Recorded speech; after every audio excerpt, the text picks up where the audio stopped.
มาสุงค่ะเฮามาใจงานเต็มแขนงานออกแบบแทงงานหนึ่งค่ะนะ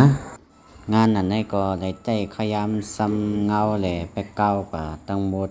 6 ชั่วโมงไปอิดในค่ะนะอันนี้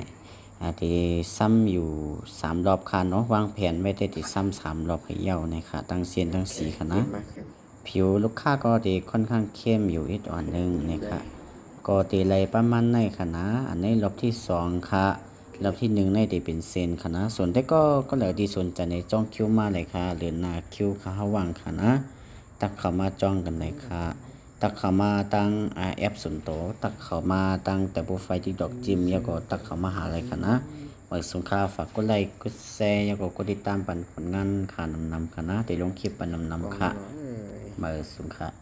โอกาสทางนั้นหนูเข้ามา